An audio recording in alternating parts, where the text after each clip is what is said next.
Police ಕಮಿಷನರ್ಗೂ ಕೂಡ cyber ವಂಚಕರಿಂದ shock ಎದುರಾಗಿದೆ. IPS officer ಹೆಸರಿನಲ್ಲಿ ನಕಲಿ ಫೇಸ್ಬುಕ್ ಖಾತೆಯನ್ನು ಸೃಷ್ಟಿ ಮಾಡಿಕೊಂಡಿದ್ದಾರೆ. ಬೆಳಗಾವಿ ಪೊಲೀಸ್ ಕಮಿಷನರ್ ಹೆಸರಿನಲ್ಲಿ ನಕಲಿ ಅಕೌಂಟ್ ಕ್ರಿಯೇಟ್ ಆಗಿದೆ. ಹೀಗಾಗಿ ಪೊಲೀಸ್ ಕಮಿಷನರ್ಗೂ ಕೂಡ ಸೈಬರ್ ವಂಚಕರಿಂದ ಶಾಕ್ ಎದುರಾಗಿರೋದು.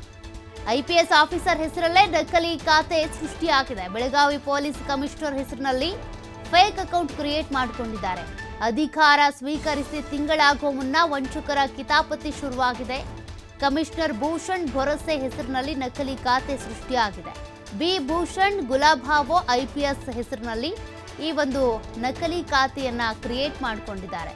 ಬೆಳಗಾವಿ ಸೆನ್ ಪೊಲೀಸ್ ಠಾಣೆಯಲ್ಲಿ ಕೇಸ್ ದಾಖಲಾಗಿದೆ. ಇದಕ್ಕೆ ಸಂಬಂಧಪಟ್ಟಂತೆ ನಕಲಿ ಖಾತೆಯನ್ನ ಸೃಷ್ಟಿ ಮಾಡಿರೋದ್ರ ಬಗ್ಗೆ ಪರಿಶೀಲನೆ ಮಾಡಲಾಗ್ತಾ ಇದೆ ಅಂತ ಕಮಿಷನರ್ ಅವರು ಹೇಳಿದ್ದಾರೆ. ನೋಡಿ, ಕಮಿಷನರ್ ಅವರು ಇತ್ತೀಚೆಗಷ್ಟೇ ಬದಲಾದ ಒಂದು ತಿಂಗಳು ಕೂಡ ಆಗಿಲ್ಲ. ಬದಲಾಗಿ ಅಷ್ಟರ ಒಳಗೇನೆ ಈಗ ಸೈಬರ್ ವಂಚಕರು ಈ ರೀತಿಯಾಗಿ ಕಿತಾಪತಿ ಮಾಡ್ತಿದ್ದಾರೆ. ಜನಸಾಮಾನ್ಯರು ಅಥವಾ ಶ್ರೀಮಂತರು ಉದ್ಯಮಿಗಳ ಹೆಸರಲ್ಲಿ ಫೇಕ್ ಅಕೌಂಟ್ ಕ್ರಿಯೇಟ್ ಮಾಡ್ತಾ ಇದ್ರು ಅಥವಾ ಹ್ಯಾಕ್ ಮಾಡ್ತಾ ಇದ್ರು ಅಥವಾ ವಂಚನೆ ಮಾಡ್ತಾ ಇದ್ರು. ಆದ್ರೀಗ ಕಮಿಷನರ್ ಹೆಸರಿನಲ್ಲೇ ಈ ರೀತಿಯಾಗಿ ಫೇಕ್ ಅಕೌಂಟನ್ನು ಕ್ರಿಯೇಟ್ ಮಾಡಿದ್ದಾರೆ. ಕಮಿಷನರ್ ಭೂಷಣ್ ಭರಸೆ ಅವರ ಹೆಸರಲ್ಲಿ ನಕಲಿ ಖಾತೆಯನ್ನು ಸೃಷ್ಟಿ ಮಾಡಿಕೊಂಡಿದ್ದಾರೆ.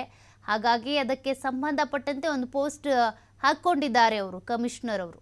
ಅಂದರೆ ಒಂದು ಫೇಕ್ ಅಕೌಂಟನ್ನು ಕ್ರಿಯೇಟ್ ಮಾಡಿದ್ದಾರೆ. ಅಕಸ್ಮಾತ್ ನನ್ನ ಹೆಸರನ್ನು ಹೇಳಿಕೊಂಡು ಏನಾದರೂ ಸಂಬಂಧಿಕರೋ ಸ್ನೇಹಿತರೋ ಹತ್ರನೋ ದುಡ್ಡು ಕೇಳಬಹುದು, ಯಾರೂ ಕೂಡ ಕೊಡಬೇಡಿ ಅಂತ. ಅದಕ್ಕಾಗಿಯೇ ಈಗ ಸದ್ಯ ಫೇಕ್ ಅಕೌಂಟ್ ಬಗ್ಗೆ ಅವರು ಮಾಹಿತಿಯನ್ನು ಕೊಟ್ಟಿರೋದು. ಈ ರೀತಿ ಮಾಡೋದು ಸೈಬರ್ ವಂಚಕರು ಕಾಮನ್. ಒಂದಷ್ಟು ಫೇಕ್ ಅಕೌಂಟ್ಗಳನ್ನು ಕ್ರಿಯೇಟ್ ಮಾಡ್ಕೊಳ್ತಾರೆ. ಪೊಲೀಸರಿರ್ಬೋದು, ಅಧಿಕಾರಿಗಳಿರ್ಬೋದು, ಉದ್ಯಮಿಗಳ ಹೆಸರಲ್ಲಿ ಸ್ವಲ್ಪ ಸಹಾಯ ಬೇಕು, ಹಣ ಕೊಡಿ ಅಂತೇಳಿ ದುಡ್ಡು ಇಸ್ಕೊಳ್ತಾರೆ. ಅದಾದ ನಂತರ ಆ ಒಂದು ಅಕೌಂಟನ್ನು ಡಿಲೀಟ್ ಮಾಡಿಬಿಡ್ತಾರೆ. ಮತ್ತಷ್ಟು ಡೀಟೇಲ್ಸ್ ಕೊಡ್ತಾರೆ ಪ್ರತಿನಿಧಿ ಶ್ರೀಧರ್. ಇಲ್ಲಿವರೆಗೂ ಕೂಡ ಉದ್ಯಮಿಗಳ ಹೆಸರಲ್ಲೋ ಅಥವಾ ಪೊಲೀಸ್ ಅಧಿಕಾರಿಗಳ ಹೆಸರಲ್ಲೋ ಈ ರೀತಿ ಫೇಕ್ ಅಕೌಂಟ್ಗಳಾಗಿದ್ದಾವೆ. ಬಟ್ IPS ಆಫೀಸರ್ ಹೆಸರಲ್ಲೇ ಇತ್ತೀಚೆಗೆ ಬಂದಿರೋದು ಅವ್ರ ಹೆಸರಲ್ಲೂ ಕೂಡ ಫೇಕ್ ಅಕೌಂಟ್ ಕ್ರಿಯೇಟ್ ಆಗಿದೆ. ಸದ್ಯ ಕಮಿಷನರ್ ಏನಂತಾರೆ ಇದ್ರ ಬಗ್ಗೆ?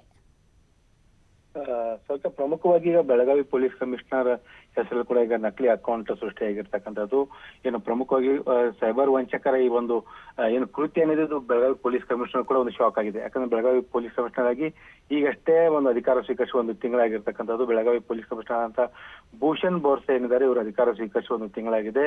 ಒಂದೇ ತಿಂಗಳಲ್ಲಿ ಬೆಳಗಾವಿ ನಗರದಲ್ಲಿರ್ತಕ್ಕಂಥ ಅನೇಕರಿಗೆ ಒಂದು ಅವರ ಹೆಸರಿನಲ್ಲಿ ನಕಲಿ ಅಕೌಂಟ್ ಕ್ರಿಯೇಟ್ ಆಗಿ ಬೇರೆ ಬೇರೆ ಜನರಿಗೆ ಒಂದು ಫ್ರೆಂಡ್ ರಿಕ್ವೆಸ್ಟ್ ಹೋಗ್ತಾ ಇದೆ.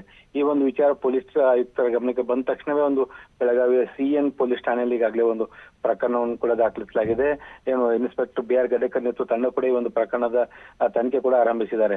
ಒಂದು ಮನವಿಯನ್ನ ಇಲ್ಲಿ ಪೊಲೀಸ್ ಕಮಿಷನರ್ ಬೆಳಗಾವಿಯ ಏನು ನಗರದಲ್ಲಿರ್ತಕ್ಕಂಥ ಸಾರ್ವಜನಿಕರಿಗೆ ಮನವಿ ಮಾಡಿಕೊಂಡಿರ್ತಕ್ಕಂಥ ಏನಂದ್ರೆ ಅಫಿಷಿಯಲಿ ಆಗಿ ಏನು ಬೆಳಗಾವಿ ಸಿಟಿ ಪೊಲೀಸ್ ಕಮಿಷನರ್ ಅಂತ ಏನು ಫೇಸ್ಬುಕ್ ಖಾತೆ ಏನಿದೆ ಆ ಖಾತೆಯನ್ನು ಮಾತ್ರ ನಾನು ನಿರ್ವಹಣೆ ಮಾಡ್ತಾ ಇದ್ದೇನೆ. ಅದನ್ನ ಹೊರತಾಗಿ ವೈಯಕ್ತಿಕವಾದಂತ ಯಾವುದೇ ಖಾತೆ ನಾನು ನಿರ್ವಹಣೆ ಮಾಡ್ತಾ ಇಲ್ಲ ಅನ್ನೋಂಥ ಅಂಶವನ್ನ ಸಾರ್ವಜನಿಕರ ಗಮನಕ್ಕೆ ತೆಗೆದುಕೊಂಡು ಬಂದಿದ್ದಾರೆ. ಮತ್ತು ಈಗಾಗಲೇ ಈ ಒಂದು ಪ್ರಕರಣ ದಾಖಲಾಗಿರ್ತಕ್ಕಂಥ ಹಿನ್ನೆಲೆಯಲ್ಲಿ ಈಗಾಗಲೇ ಏನು ಫೇಸ್ಬುಕ್ ನ ಲೀಗಲ್ ಸೆಲ್ ಕೂಡ ಈ ಒಂದು ಖಾತೆಯ ಒಂದು ಮಾಹಿತಿಯನ್ನ ಪರಿಶೀಲನೆ ಮಾಡಲಾಗ್ತಾ ಇದೆ.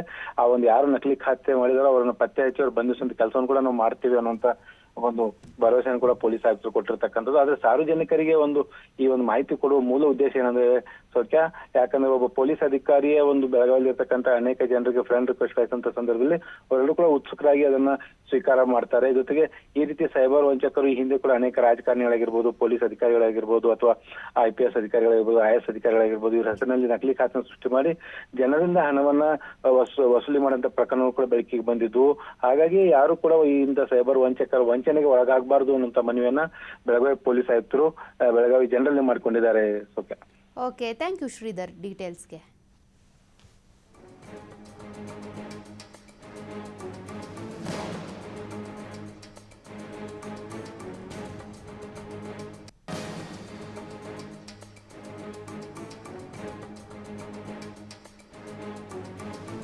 ನೋಡಿ, ಯಾರಾದರೂ ಅಕಸ್ಮಾತ್ ಆಗಿ ಬೆಳಗಾವಿ ಕಮಿಷನರ್ ನಮಗೆ ಫ್ರೆಂಡ್ ರಿಕ್ವೆಸ್ಟ್ ಕಳಿಸಿದ್ದಾರೆ ಫೇಸ್ಬುಕ್ನಲ್ಲಿ ಅಂತ ನೀವೇನಾದರೂ ಆಕ್ಸೆಪ್ಟ್ ಮಾಡ್ಕೊಂಡ್ರಿ ಅಥವಾ ಅವ್ರು ಮಾಡುವಂಥ ಮೆಸೇಜ್ಗಳಿಗೆ ರೆಸ್ಪಾನ್ಸ್ ಮಾಡಿದ್ರಿ, ಅಕೌಂಟ್ ಡೀಟೇಲ್ಸ್ ಕೊಟ್ರಿ ಅಂದರೆ ಪಕ್ಕಾ ನೀವು ವಂಚನೆಗೊಳಗಾಗ್ತೀರಿ. ಹಾಗಾಗಿ ಎಚ್ಚೆತ್ಕೊಳ್ಳಿ.